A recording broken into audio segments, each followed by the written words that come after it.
우리 광주에서 코로나19 확진자 3분이 추가로 발생했습니다.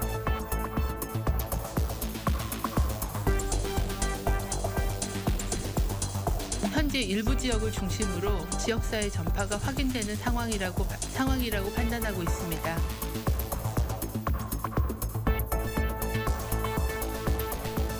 이번에는 코로나19 이야기를 좀 해봐야겠습니다.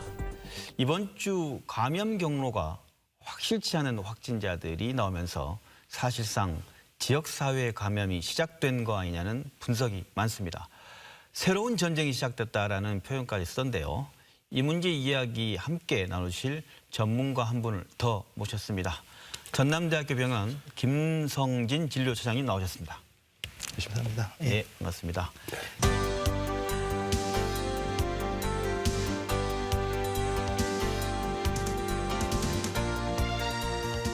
지난 18일에 그 정은경 질병관리본부장이죠. 뭐랄까 새로운 국면에 접어들었다. 지역사회 감염이 확산되면 대응이 좀 어떻게 달라지는 겁니까? 일반적인 방역 체계라고 하면 대개 이제 유입 차단이라든지 이제 그런 걸 통해서 방역을 시작을 하는데요. 이미 이제 그런 조치가 효과가 없고 이제 지역사회 감염이 되면 저희들이 이제 중점적으로 해야 될 거는 조기에 그 환자를 발견하는 거, 또 조기에 발견해서 빨리 치료하는 이제 그런 식으로 대응 방식이 바뀌어야 됩니다. 실제로 저희는 이제 그 감염에 대응하는 매뉴얼 자체를 저희 병원 감염 관리실이 있는데 그쪽을 통해서 바꾸고 있습니다. 그래서 선별 진료를 저희가 응급실 통해서 들어온 선별 진료소가 있는데 실제로 선별 진료소의 위치라든지 동선을 다시 바꾸고 있고요. 이걸 통해서 만에 하나 이제 대량으로 발생할 수 있는 그런 그 환자들을 대비하는 그런 걸 이미 시작을 했습니다. 전남대병원 같은 이렇게 국가 지정 병원을 선별 진료소뿐만 아니라 일반 병원 문제인데 일반 병원에서도 검사를 받을 수 있도록 여건이 마련되어 있습니까? 어떻습니까? 아마 정부에서도 상당히 고민을 하는 부분이라고 생각하는데요. 실제로 이렇게 의료기관에 내원을 해서 검사를 받고 하는 과정이 생각보다 간단치는 않습니다. 왜냐하면 검사를 하러 들어가는 인력 자체도 자기 보호하는 보호구를 착용한다든지 또 검사 이후에 그 환자의 동선을 또 별도로 마련하거나 검사하고 난 후에 그 자리를 또 환경청소하거나 굉장히 복잡한 절차들이 있기 때문에 저희도 응급실에 선별 진료소를 놓고 진료를 하지만 동시에 뭐 서너 명의 환자가 온다 하면 굉장히 그 인력 운용상의 어려움이 있고요. 아마 지역의 의료기관도 그런 공통적인 어려움에 봉착할 거다 그렇게 보고 있습니다. 현재 우주복 같은 방호복을 입고 30분씩 걸려 검체를 채취하는 방식으론 조기 진단과 치료가 어려울 수 있기 때문에 지금보다 신속하고 간편하게 진단하는 검사법이 필요합니다. 지금 시간이 좀 여유가 있을 때 신속하고 간편하게 진단할 수 있는 진단키트도 개발을 해야 되고 또 지금처럼 환자 한 명 한 명을 역학조사하고 접촉자들을 모두 격리하는 식의 전통적인 봉쇄 전략만으론 지역사회 전파 속도를 따라잡을 수 없다고도 했습니다. 지자체 차원에서 이런 지역사회 감염에 대비해서 방역을 좀 더 강화해야 될 것 같은데 두 분께서도 현장에서도 그걸 보시니까 어떻습니까? 질병관리본부에서 시도 단위의 지역 감염병 이제 관리본부를 만들어야 된다 이렇게 이제 그 어떻게 보면 제안을 했고 권고를 했는데 그 이후에 메르스 패닉 상태 이후에 흐지부지 됐다 그런 생각이 좀 많이 들고요. 그다음에 검역관 문제에 있었을 때 지금 그저께 그 대구시장이 검역관이 너무 부족하니까 중앙에서 좀 도와달라 이런 얘기를 했는데 그 제가 보니까 의사 한 명 아니면 공무원 중에서 2년 동안 교육을 받은 사람이면 검역관으로 둘 수 있다 이렇게 했는데 실제로 보면 인천 같은 경우에는 이번에는 검역관이 없어가지고 좀 문제가 됐던 부분이 있고요. 거기에 공항이 있으니까 그랬을지 모르겠으나 광주나 전남은 2명, 3명씩 뒀다고 알고 있는데 이게 이제 과연 2년 동안 교육을 제대로 이수를 했느냐 이런 부분에 대해서 다시 한번 규명을 하고 허점을 좀 발견한 부분이 있으면 메워야 되지 않느냐. 우리 시는 감염병에 대한 대응과 자문 역할을 수행할 감염병 관리 지원단과 공공보건의료지원단 설치도 서두르고 있습니다. 또한 감염병 발생 원인과 감염 경로 등을 파악하고 대응하는 여각조사관 채용도 진행 중이며 전남도 같은 경우에는 의과대학이 없는 상황이어서 이 감염 질환에 좀 더 좀 취약하지 않나 뭐 이런 지적들이 나와가지고 전남도가 이제 의대를 좀 유치를 하자 뭐 이런 분위기가 좀 더 나오고 있는 상황이고요. 이 아무래도 이제 지역에서 방역을 할 수 있는 지자체가 할 수 있는 단계가 제가 말하는 뭐 이렇게 뭐 직접 방역, 뭐 이렇게 분무기로 뿌리고 뭐 이렇게 소독하고 이 정도의 선에서 그치고 손 소독제라든가 뭐 예를 들면 뭐 방역 물품을 나눠주는 정도의 수준에 그치기 때문에 이것도 굉장히 좀 시도민들이 봤을 때는 불안감이 있을 수밖에 없는 상황인 것 같습니다. 저는 이제 이번에 그 대구 문제를 보면서 한 가지 느꼈던 건 뭐냐면 자, 의료인, 의사의 권한을 어디까지 범위를 책정을 해야 되는가. 이번에 저기 대구에서 이제 슈퍼 그 전파자로 했던 사람에 대해서 의사가 권고를 했다는 거 아닙니까? 당신 검사 받아라. 그런데 강제권이 없으니까 이 사람이 계속 돌아다닌다는 거 아닙니까? 그래서 이런 부분에 있었을 때 비상사태가 발생해도 이제 마찬가지고 그 이전에도 이런 문제점이 발견이 되면 자, 의사의 권한을 어디까지 해야 될 건가? 사실 저희 지역에서 이제 16번 환자가 처음 내원했을 당시에는 중국 여행량이었고 이분이 태국을 다녀온 여행량이었고요. 그때 당시에 이제 질병관리본부의 그 사례 지침 정의에 의하면 사실 검사가 불필요한 환자라고 해서 아마 처음에 그런 문의를 했을 때에 이제 즉각적으로 대응하지 못한 부족한 부분인데 그거는 뭐 어차피 대응 매뉴얼에 따라서 한 거기 때문에 누구도 탓할 수는 없는 거죠.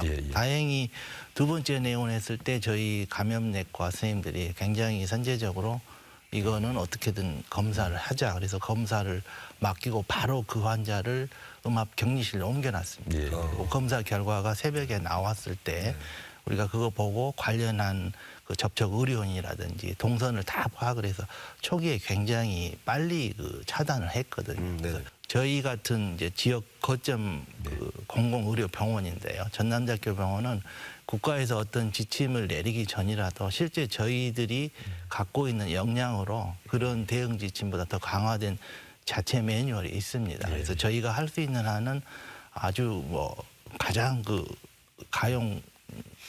가능한 의료 자원 다 써서 저희들은 이제 대응을 하는 거고요. 아마 이 사태를 겪으면서 국가나 지자체도 또 다른 형태의 어떤 보완 작업이 있을 거라고 기대는 합니다. 음압병실이 엄청 부족하지 않습니까? 공전남이 지금. 근데 실제 이제 음압병실 개설에 들어가는 비용이라든지 혹은 음압병실을 운영하는 데 필요한 여러 가지 인력이라든지 이게 생각보다 만만치는 않습니다. 어느 정도나 듭니까? 굉장히 상당히 많이 듭니다. 뭐 병실 하나 만드는데 뭐 돈이 꽤 듭니다. 다행히 이제 저희 병원은 감염내과가 있고 실제 큰 대형 병원이기 때문에 이 경우가 아니더라도 아주 특별한 형태의 감염병 환자들이 오거든요. 그런 환자들을 대비해서 저희들은 음압병실을 항상 사용하고 있고요. 그렇지만 다른 조그마한 지역 의료원들이 사실 실제로 사용할 그런 기회가 없는 그런 음압병실을 꾸준히 유지한다는 것도 현실적으로는 참 어려운 부분이 있습니다. 현재 지역사회 감염 이런 게 늘어날 경우에 확진자가 대거 늘어날 경우에 과연 우리 지역은 근데 가능한가에 대한 얘기 그리고 거기에서 문제점이나 보완점까지 얘기를 좀 나눠보기 위해서 좀 전에 얘기 좀 나왔습니다만은 치료할 시설이나 인력은 충분한지 한번 다시 한번 점검해봤으면 좋겠습니다. 얘기 한번 해주시죠. 어느 정도 우리 지금 상황입니까? 저희 전남대학교 병원하고 인근에 있는 조선대학교 병원은 이제 감염내과 전문의 선생님들 계시고 국가지정 음압병실도 있고요. 저희 병원은 9실 9개 구실 병실이 있고요. 조선대학교 병원도 몇 실이 있는 걸로 알고 있고요. 그래서 저희는 일단 그 의심되는 환자가 오는 즉시 빨리 검사를 하고 검사하는 동안에 이제 음압격리실에 그쪽에 격리를 해서 결과가 나오는 거 보면 바로 예를 들어서 병동으로 올려야 될 환자는 올리고 또 자가 퇴원시킬 환자는 시키고 하는 그런 과정을 겪는데 가장 어려운 점은 이제 실제로 그 환자들한테서 이렇게 검사 결과 나올 때까지 환자를 대기하고 관리하고 하는 그 의료 인력 또는 시설 장비 모든 이런 부분이 그 참 어려움은 많습니다. 또 그 환자가 나가고 다음에 환경 청소를 했는데 막상 청소미화원을 구하기 힘들어서 저희가 실제로 밖에서 또 채용해서 하는 이런 경우까지도 발생하고요. 또 병원 내 진입을 차단하기 위해서 이제 발열 감지기도 설치하고 했지만 또 그 발열 감지기를 계속 모니터링하는 그런 사람들도 저희가 별도로 채용을 해야 되고요.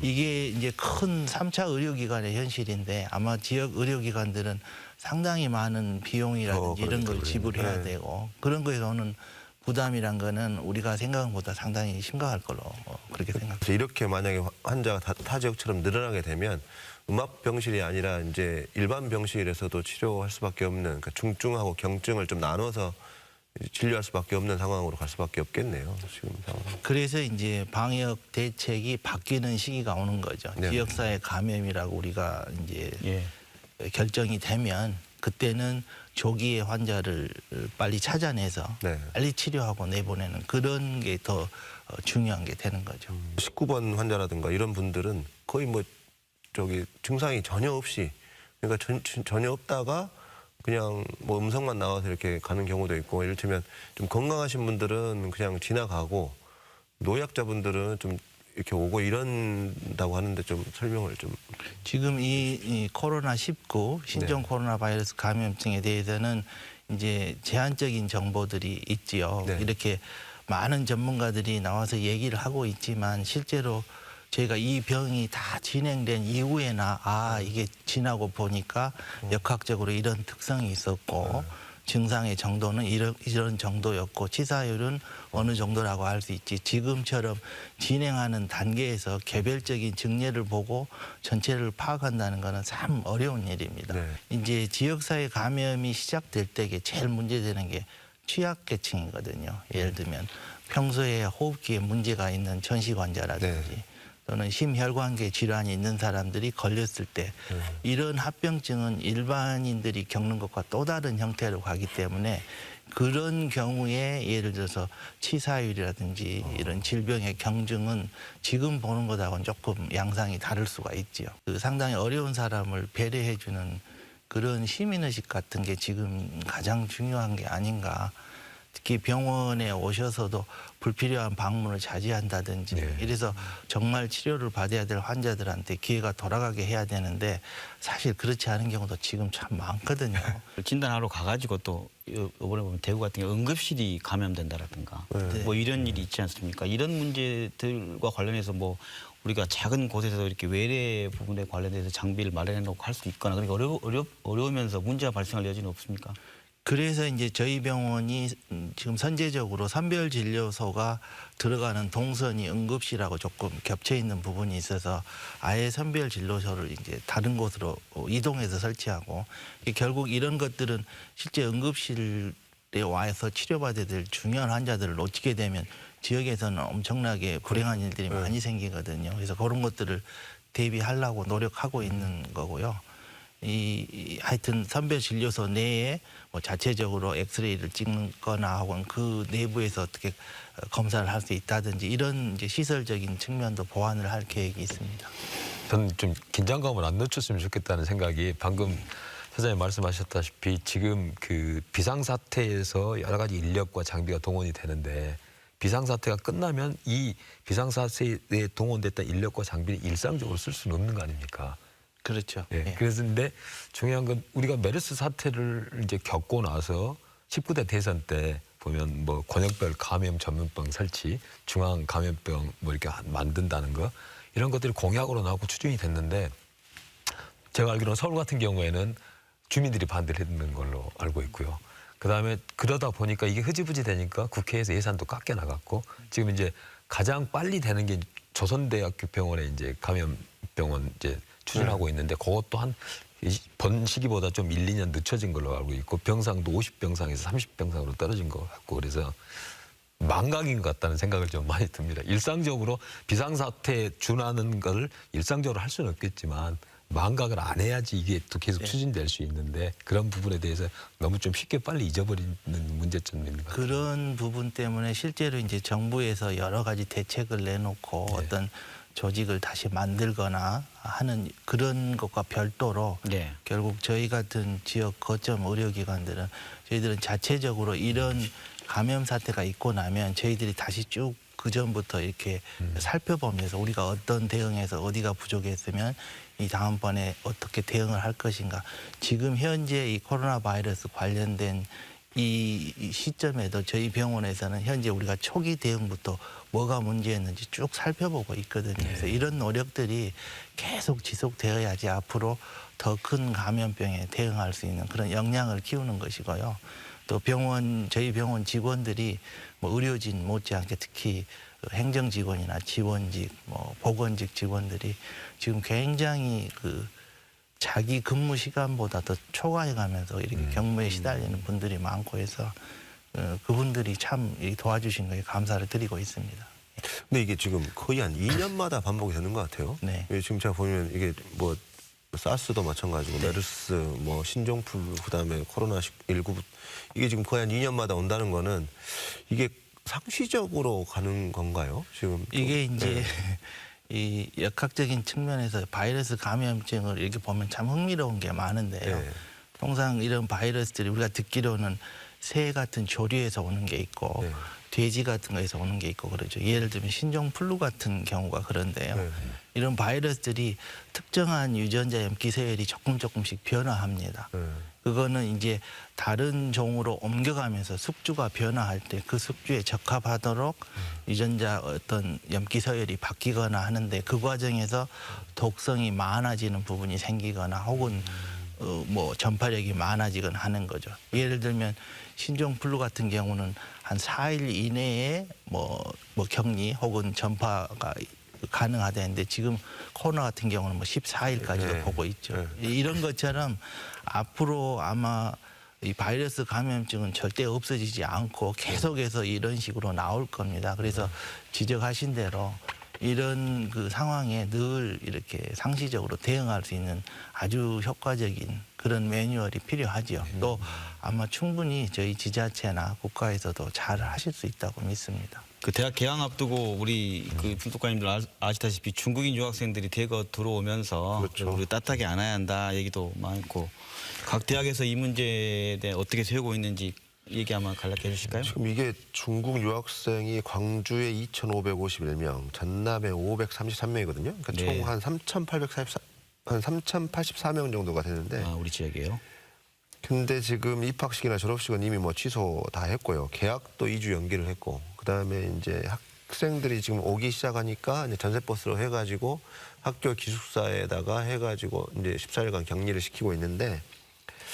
아무래도 이 부분도 지금 불안해한 거는 사실인 것 같고요. 저희들 또 뭐 일각에서는 지금 뭐 정치권에서는 아예 중국인 유학생을 받지 말자 뭐 이런 얘기까지 나오고 있는 것 같은데 저는 그건 좀 오바라고 생각을 하고 받아서 격리시키고 아까 말씀드린 대로 어떤 의료 체계를 제가 믿고 좀 따라가는 게 맞다고 봅니다. 대비책이라기보다도 좀 난감한 상황이 계속 지속이 될 수밖에 없지 않느냐 그런 생각을 합니다. 이게 이제 질병 바이러스가 전파되는 것도 더 큰 문제지만 이 감염병이라는 게 공포도 같이 감염이 되지 않습니까? 네, 맞습니다. 요것 때문에 이게 쉽지 않은 그런 상황이 될 것 같더라고요. 공포나 혐오, 뭐 차별 뭐 이런 것들이 나올 수밖에 없고요. 근데 이제 중국 유학생 입장에서 보면 우리나라도 겁날 수가 있습니다. 사실 보면 중국의 완전히 프리한 지역에 있다가 만약에 광주에 이렇게 확진자가 막 나오고 이런 상황이라면 오히려 그럴 수도 있으니까 서로 좀 입장을 서로 좀 볼 필요는 있을 것 같습니다.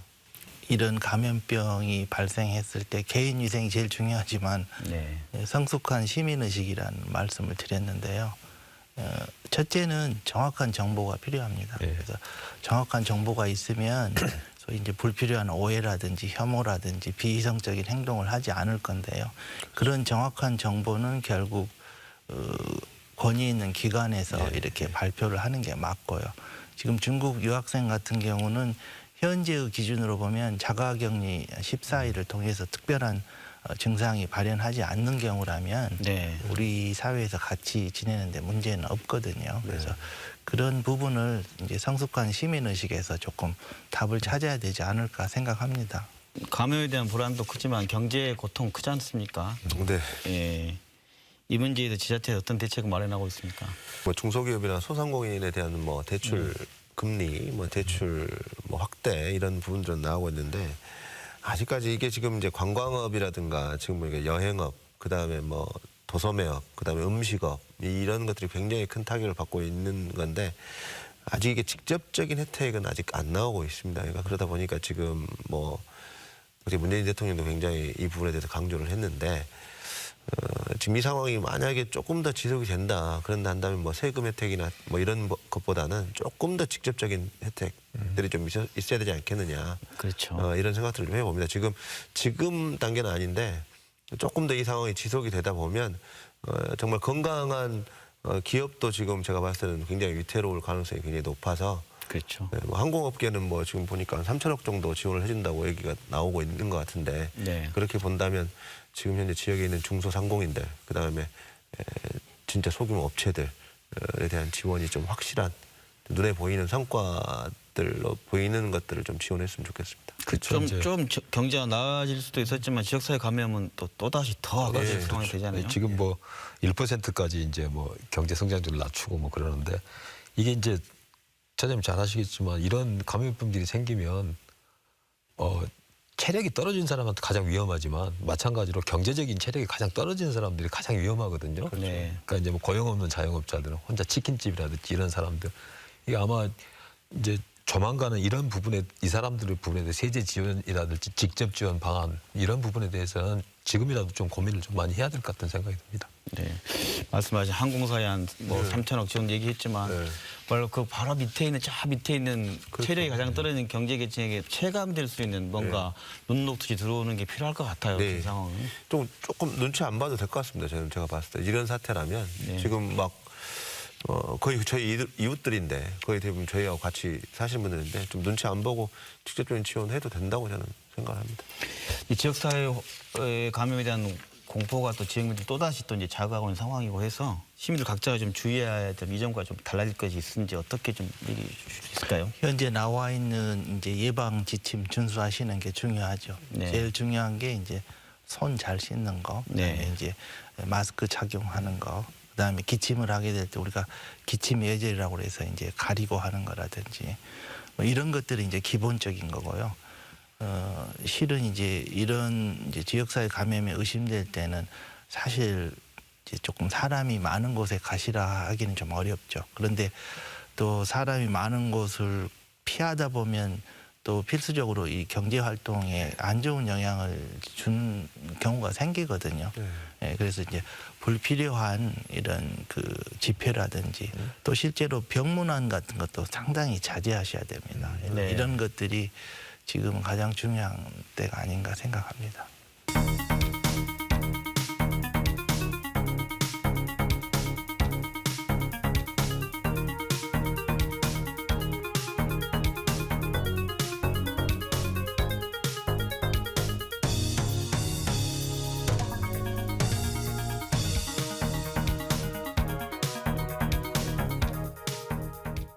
특히 의료기관 오실 때에 저희들 조금 협조해 주시면 좋겠고요. 특히 의료진들이나 간호사, 원무직 모두 다 힘드니까 서로 이렇게 그 거친 말이나 불평 뭐 있으시겠지만 그런 것들 서로 이해해 주시면 좋겠고요. 시민들께서는 뭐 너무 불안해하시지 마시고 아프시면 또 의료기관 찾아오시고 하면 되겠습니다.